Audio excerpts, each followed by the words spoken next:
Welcome to week 2 of the Seasonal Cleanse Challenge. Congratulations, you've made it through the first week successfully so far. And I say successfully because success is definitely relative to you personally and the goals that you've set and the accomplishments that you've made. Throughout the challenge, make sure that you're acknowledging yourself for all the things that you are doing while also noticing maybe some of the areas that you can improve upon. So let's take a quick recap of week 2. So remember, the concept of this challenge is all about removing some of the most toxic and inflammatory foods from your diet that can create an extra burden of stress when it comes to detoxification. So these are going to be things like gluten, dairy, soy, sugar, and alcohol, for which you get 1 point each daily if you avoid these items.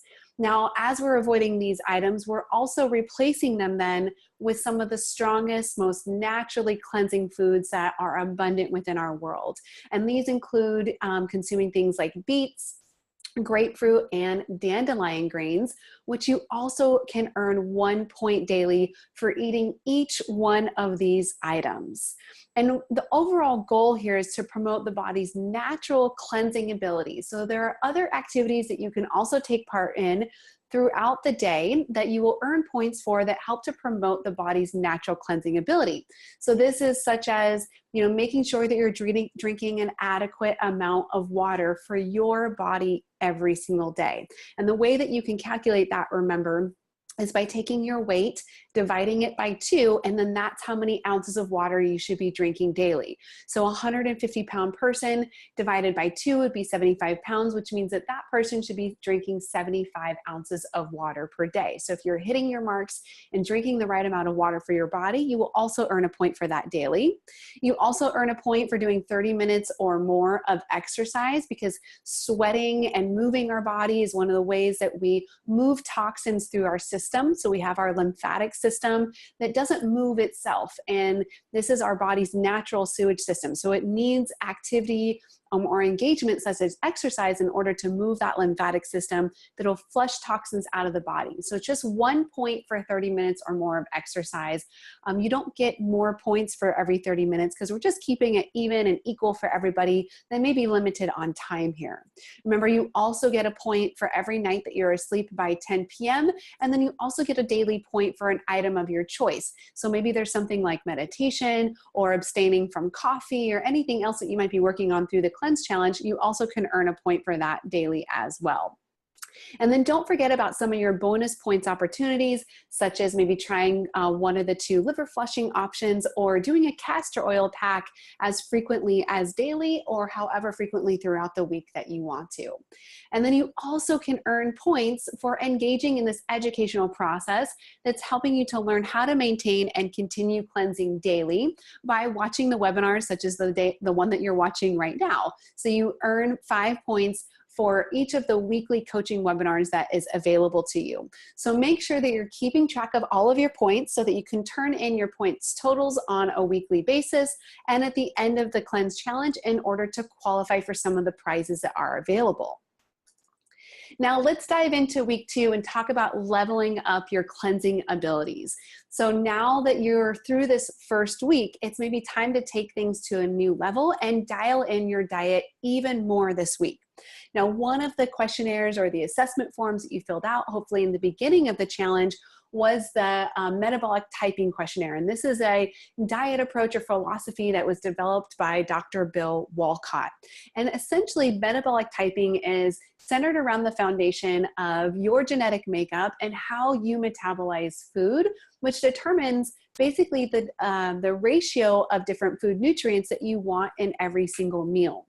So if we think about metabolic typing, there are 3 basic types. There are protein types who are at one end of the spectrum, and these people tend to do better with a higher fat and higher protein diet that's lower in carbs because they metabolize carbohydrates way too fast. which creates an instant shot of sugar into the bloodstream, which can then spike their energy levels and then bring them crashing down maybe 30 minutes or a couple hours later. So they need more fats and proteins in their diet to kind of slow down this metabolism of food nutrients. And so they have a nice, steady, even stream of energy that's available all the time. Now, on the other side of the spectrum are what we have carbohydrate types. So these are people that tend to do better with a higher carbohydrate diet than one that's lower in maybe fats and proteins. And that's because they tend to metabolize carbohydrates slow already. So if they were to add too much fat and protein to their diet, it would slow down that metabolism and release of energy into the bloodstream for them. And they would feel sluggish and slow, versus if they ate a meal that was higher in carbohydrates where they already metabolized that slow, they would have this nice steady release of sugar into the bloodstream for energy. And then we have people that are right in the middle that are considered mixed types on the spectrum. And they do really well with a nice even balance of proteins, fats, and carbs. So with your metabolic typing, you can go back and take a look at your questionnaire to see how you responded to some of the assessment questions that are on there to figure out what your type is. And remember that this is a spectrum, and also your metabolic type can change over time. So you might find that you start in one category of metabolic typing, and as you restore balance to your body through this cleansing process, your dietary needs might change a little bit. So if you answered mostly A's to the question, so you had 3 more A answers than B's at a minimum, then that means that you're more of a protein type, versus if your answers were tied or within 2 of each other, that means that you would be maybe a mixed type. And then if your answers were more B's, then that would indicate that you're likely more of a carbohydrate type. Now, when we are eating, within our metabolic type, these perfect ratios of proteins, carbs, and fats for our body, it reduces any type of digestive stress and inflammation, so the body can focus on, its detoxification process. It also guarantees that we're getting adequate nutrients for our body's needs. So you have a tool that is available to you to also figure out what exactly your ratios should look like based upon what your body is saying. So you can do the assessment to initially get an idea of maybe what your body, your metabolic type is, and then you can use the Food and Body Language Log tool, which is available on the Virtual Bag webpage, to kind of go through and do some food logging to see how your body is responding to really tweak those ratios of proteins, fats, and carbs to meet your needs specifically. You'll know when you really nailed in your ratios of protein, fats, and carbs, because the number one sign that you'll get is that you'll feel full and satisfied for at least 3 to 5 hours or more, because your body's getting the perfect match of nutrients and macronutrient ratios. So here's how you can use this log. What you want to do is probably log somewhere between 6 to 10 meals. And you're going to use the log as a reference point. So on the left-hand side, you're going to write down what you ate. So I gave an example here of a meal that might consist of 2 eggs, 1 slice of bacon, maybe a cup of kale sauteed together, and then a smoothie that contains a banana, a celery stalk, maybe grapefruit, raspberries, coconut milk, and a scoop of protein powder. Now, from a visual perspective, you're just going to make a notation on, what do the ratios of this meal look like? Is it more carb and fat oriented? Is it more protein and fat oriented, or is it more carb driven? So looking at this meal, considering the 2 eggs, the slice of bacon, and the additional protein powder that's in here, this is probably a little bit higher on the protein and fat side of the ratios. Now you can use something like MyFitnessPal if you want to actually log in your food and get really specific on this to see the different ratios, but really you just need to listen to your body. You don't have to use something like that. So once you've written down what you ate and you made a visual notation on what your ratios of proteins, fats, and carbs might look like, then about 30 minutes to 2 hours later, what you're going to do is you're going to check in with your body to see how it responded to that meal. So you're going to check in with your body for all of its positive reactions. Did you feel full and content? Did you feel recharged? Are you uplifted? Is your mind clear with no brain fog? Can you easily put words together? These would all be positive reactions from your body. Then you're going to check in on all of the potential negative reactions that you might be receiving, which are really the clues that are going to help you to adjust your food ratios moving forward and find the perfect diet that's right for you. So for example, after eating this meal, if you were to feel physically full but still hungry, we can see the little notation here that this says excess F and P. That means excess fat and protein, too much fat and protein. If you desired for something sweet after eating this meal, again, that would be excess fat and protein or too much fat and protein. Versus if there was a need to snack, that would be excess carbohydrates or not enough food. So based on the response that you're getting from your body, you can then adjust your ratios. So let's say that you got a response letting you know that there was too much fat and protein.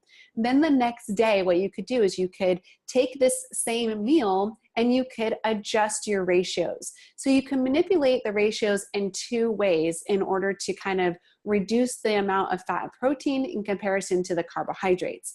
You could keep the number of eggs and bacon and protein powder the same and just increase the number of carbohydrates. So maybe now you have 1.5 bananas, you have a full thing of grapefruit, and 1/2 cup of raspberries to increase, let's say, your carbohydrate intake in relation to the same amount of protein. That would be one way to manipulate and adjust the ratios. The other way to manipulate and adjust the ratios is to actually cut the amount of fat and protein. So the next day, maybe you only have 1 egg instead of 2, and maybe you only have 1/4 cup of protein powder instead of 1/2 cup, keeping the carbohydrates the same.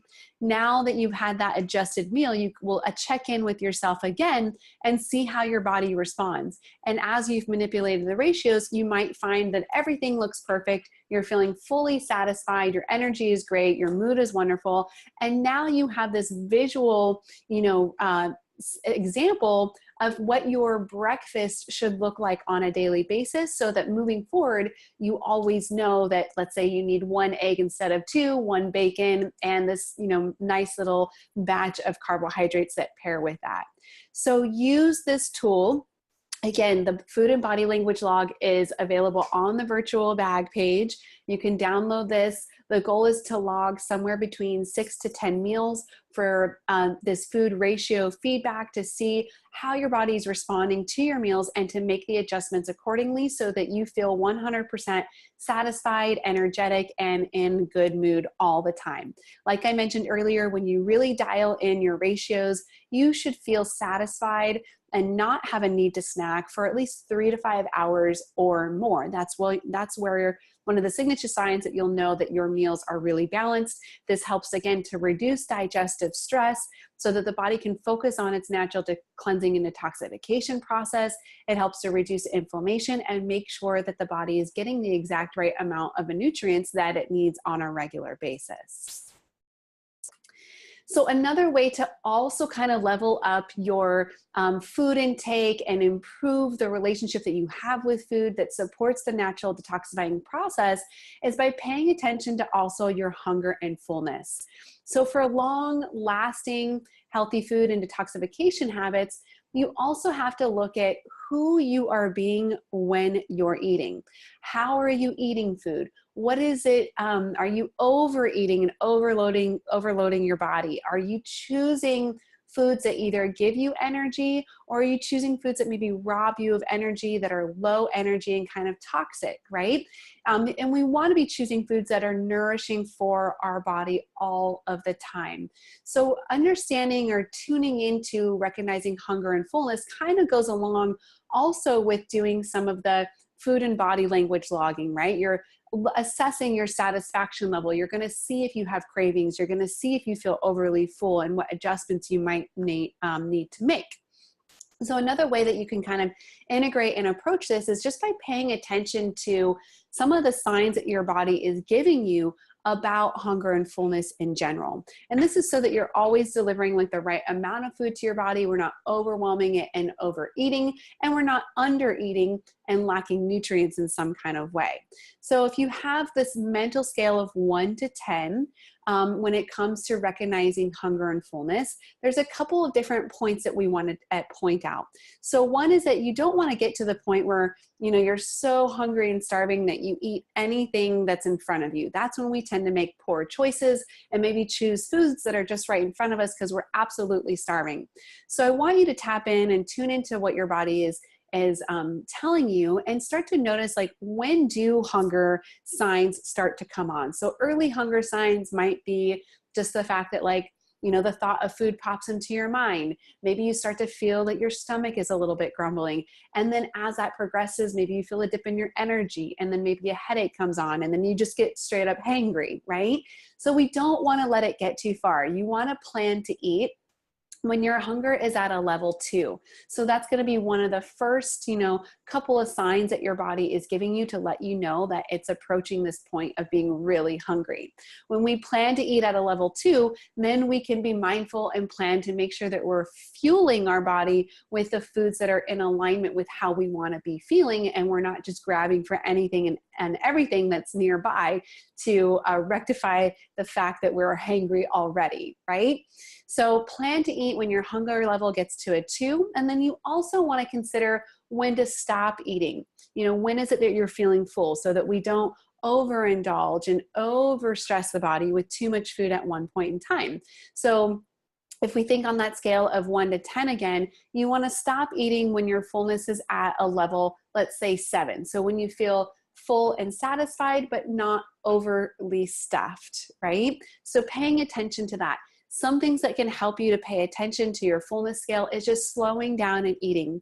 Oftentimes in our work days or in life, it's so busy that we have a tendency to be eating on the go, working while we're eating, or just being distracted and not even, you know, being consciously aware of the food that we're putting in our mouth. So some things that will help you slow down is maybe to chew every single bite 20 times. Also putting down your utensils in between each bite. Oftentimes we are shoveling the next bite into our mouth before we're even done chewing the one that we just had.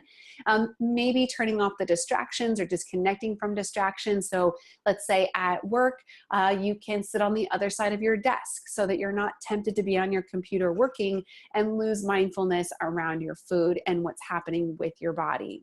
So see where you can improve in these areas, starting to recognize when you're hungry so that you can plan for that, make sure that you're nourishing your body with the foods that work best for you, and then also being mindful of when you hit that level 7 on the fullness scale as well. Like I mentioned earlier, when you've dialed in your diet, you should be able to go 3 to 5 hours without feeling hungry. That's when you know you've really nailed in your ratios, and that's going to help you with this hunger and fullness type of concept as well. Having high energy, nutrient dense snacks on hand, such as maybe nuts, protein bars, an apple paired with peanut butter, potentially hummus and carrots, or some type of beef jerky would be really helpful for you too, especially if you work in a busy environment and you may not always have lunch prepared. When you hit that hunger point, we want to make sure that you have things that are immediately available to you that are ultimately nourishing so that you can make the right choices for your body.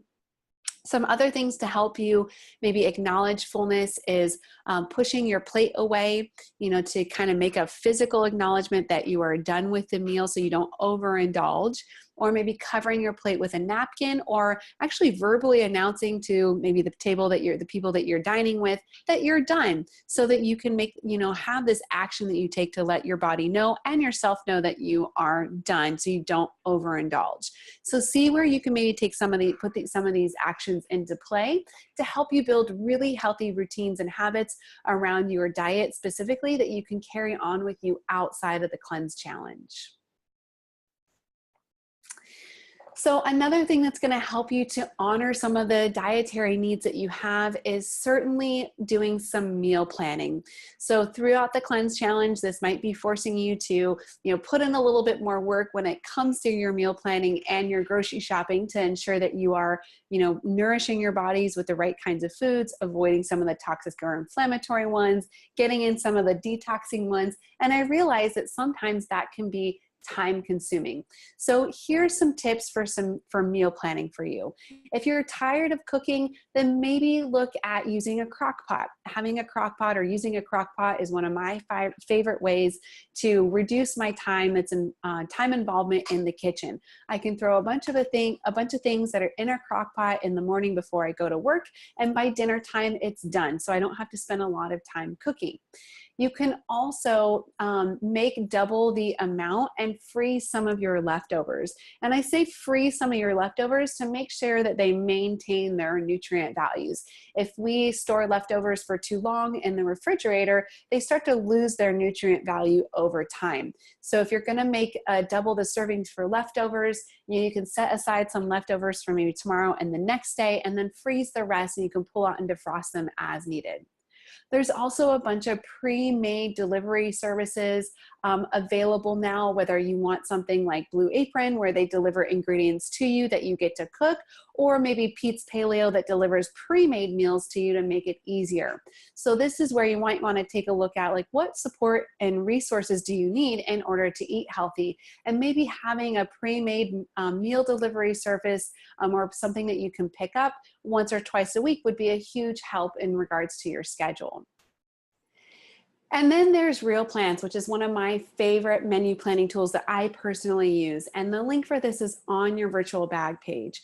With Real Plans, you go in and you customize your profile based upon your dietary needs, how many recipes you want per week, and how much time you actually want to spend cooking on each day of the week. And then it will deliver recipes to you according to your specs, along with a grocery shopping list to make grocery shopping so much easier for you. This is my #1 favorite tool, so make sure you check it out.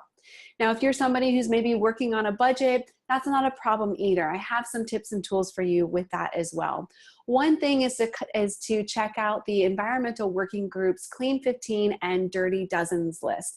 They produce this list every year that assess the fruits and vegetables you should definitely buy organic, because they are the most contaminated ones with pesticides. So you want to avoid the conventional versions and buy those organic.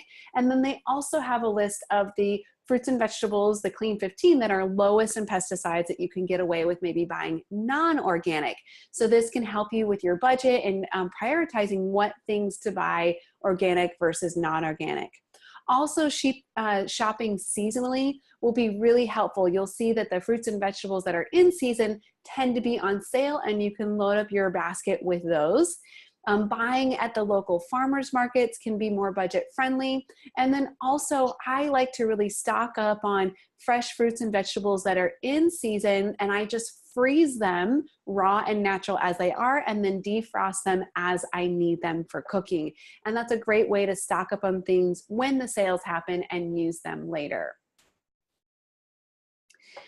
Also, some tips for you guys on swapping and substituting. So for the first week, you've kind of been navigating, like, how do I eat gluten-free? How do I eat dairy-free, soy-free, sugar-free, etc. Here are some of my favorite swap and substitutes. So when it comes to being dairy-free, you definitely can use things like coconut milk or coconut yogurt, almond milk and almond yogurt, and avocado is one of my ultimate favorite swaps and substitutes, especially for cheese. So a lot of people love cheese, let's say on their salads, right? Or as toppings on something because it has that creamy texture. Well, avocado is a great substitute for that and can be used in so many different ways. And especially if you're a fat and protein type, metabolic type, then you want to bump up maybe your fats and proteins. Avocado is a great swap and substitute for you. When it comes to being gluten-free, there's all different types of gluten-free grains that are available for you, such as quinoa, rice, gluten-free oats. And my only consideration with that is maybe if you're autoimmune, you might want to avoid some of those grains also. But if you're not, then you can certainly swap things out for some of these gluten-free grains. I also find that yams or sweet potatoes are a great starch alternative to any gluten items, as well as cauliflower. I love cauliflower rice. You can even make a cauliflower crust for pizza. There's so many amazing ways to use cauliflower as an alternative to gluten as well. Corn chips and corn tortillas are great alternatives to maybe flour tortillas or other types of chips that might have gluten in them, as well as rice crackers are plentiful on the grocery shelves as well. Now, when it comes to sugar, if you're feeling a little bit deprived in the sweet department, that's not the goal here either. Everybody deserves a little bit of sweetness in their life. So remember, having natural sugar from fruit is totally okay. You want to maybe look and make sure that that fruit is organic if possible. Then having small amounts of organic honey, organic cane sugar, organic coconut nectar or sugar, organic cane juice in small amounts, stevia and organic agave or maple sugar are great swaps and substitutes as well for any of your baking needs that you might have for those little sweeteners. We just want to avoid table sugars, added sugars, and artificial sugars primarily during the cleanse challenge. So here's some tips on where you can maybe carve out time to metabolize around your meals by making some time in your schedule. If you find yourself just not making time for meals at all, see where you can carve out maybe 5 minutes for breakfast, or make it 10, or maybe you can take 10 minutes more or 15 somewhere. Maybe putting in at least a 30-minute appointment for lunch and making sure that you have 30 minutes for dinner. And like I mentioned earlier, chewing each bite maybe 20 times to help you really slow down and metabolize your food. One of the signature exercises that I love to use with all of my clients that helps in any situation is doing some deep breathing before you sit down for your meal time. So whenever we're moving too fast or we're constantly on the go in this fight or flight mode, we can instantly flip the switch in our brain and get into rest and digest mode by adopting the deep rhythmic breathing patterns of a relaxed person. And we can shift gears in our body in a matter of 2 minutes or less.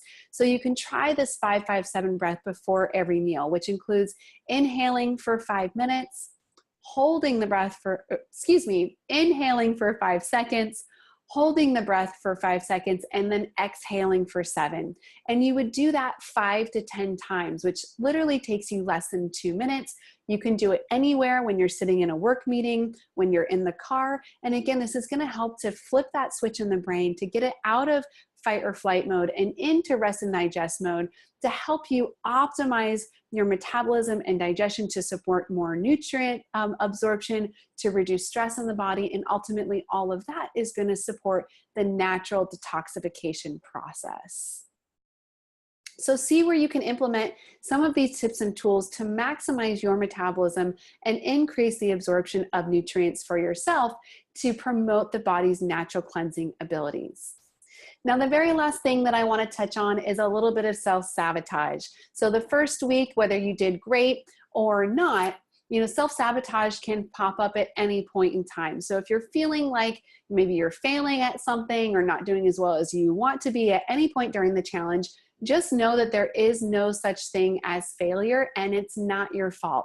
It happens to all of us, and usually right around the time of when we get halfway through the challenge and you start to do really well, and then maybe you fall off track. So if you find yourself falling off track or getting off course, then I would just ask you to approach a situation with a little bit of curiosity, because there is a physiological reason for why this happens sometimes. So we have this really old part of our brain called the critter brain, which is a built-in survival system for us. And it wants to repeat what it knows that it can survive over and over again, even if those may not be the healthiest of choices.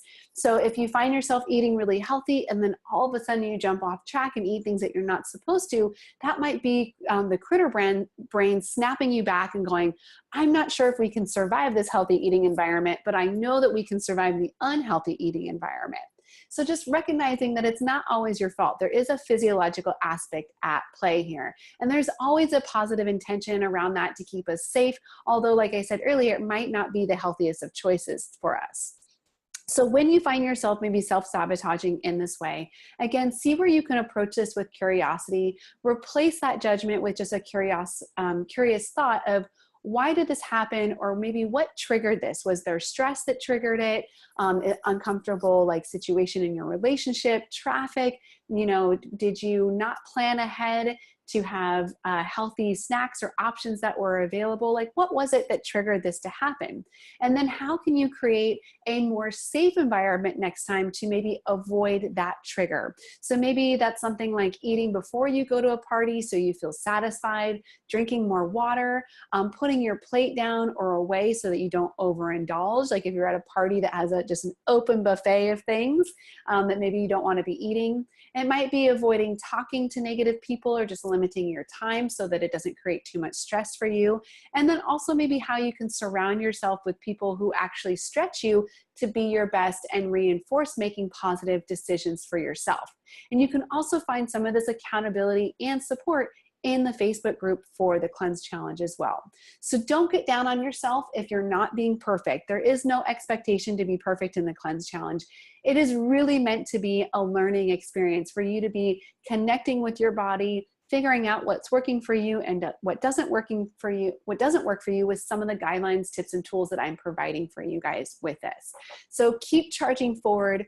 Acknowledge yourself for the accomplishments that you've had made, and then see where there are continual improvements that you can make on a week-to-week basis. So that wraps it up for week 2. If you have any additional questions or comments that you want to share, please hop on over to the Facebook group or email me at jen@Holistic Health Boss if it's something super personal, so that we can make sure that you get all the support and accountability that you need to be successful in this challenge.